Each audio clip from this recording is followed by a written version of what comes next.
Welcome to my backyard, where we will be exploring the deepest parts of our world.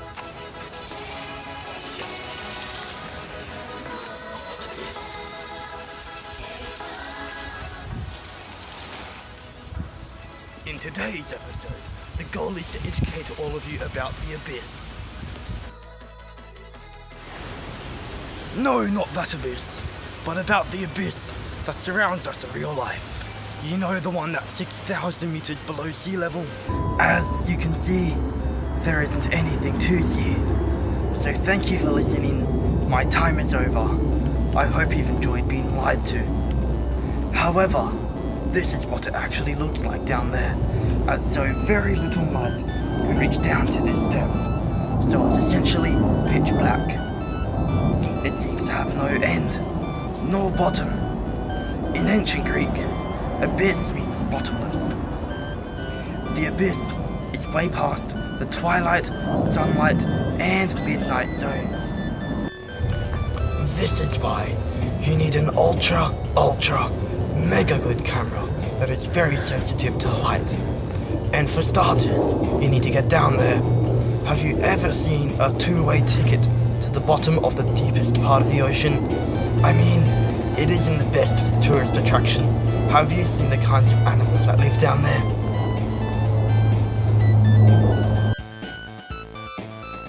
Now, we are finally ready to go down there, even though I'm a couple $100,000 in debt, thanks to the camera and my ticket.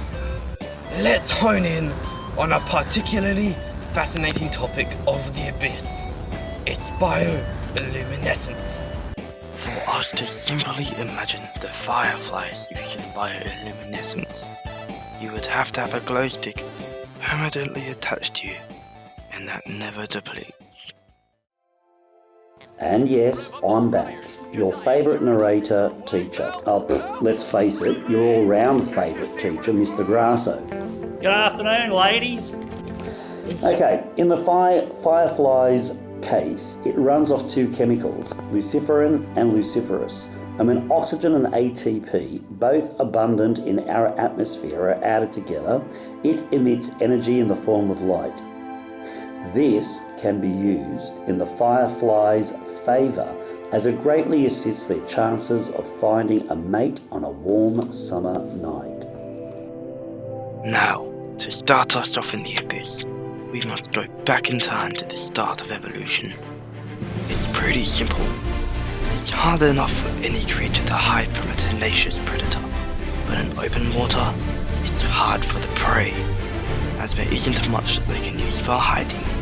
So they have to go lower and lower and lower until they have reached the bottom of the ocean. To be able to cope with these marine creatures have had to evolve to withstand massive amounts of pressure and be able to ward off predators and lure their prey. Basically, bioluminescence is their only effective option they can resort to. But you might say fireflies don't live in the water, so ATP and oxygen are much less abundant in the abyss.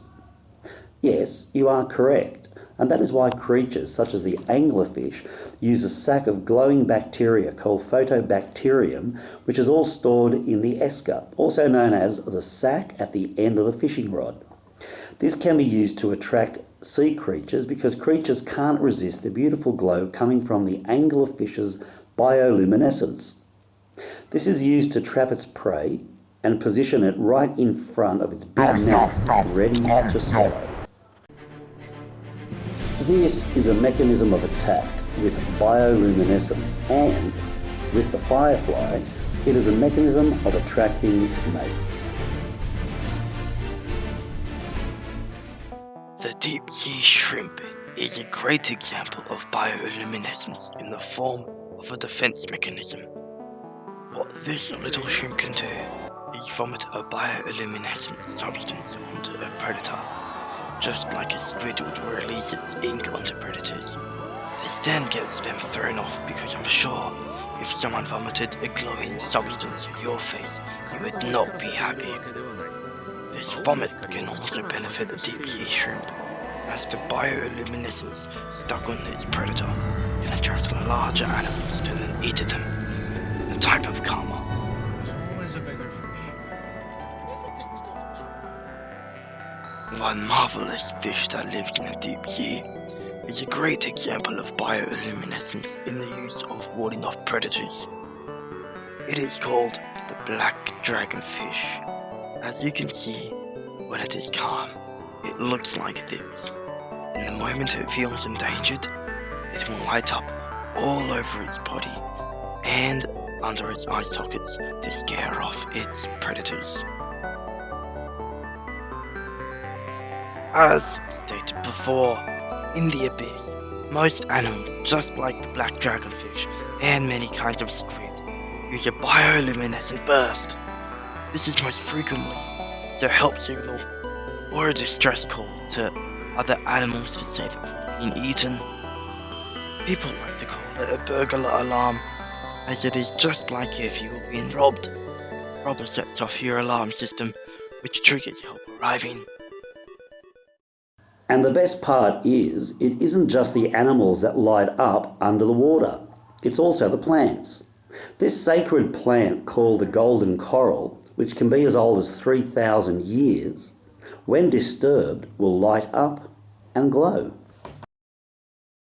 Sorry to cut things short, but our allocated time for this episode is over. Hopefully you have enjoyed watching, and we trust we will see you again. Thank you.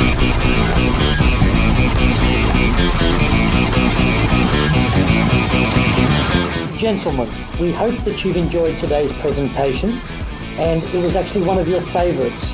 And by the way, miss, if it doesn't get close to full marks, remember, you may be getting extra playground duties next year.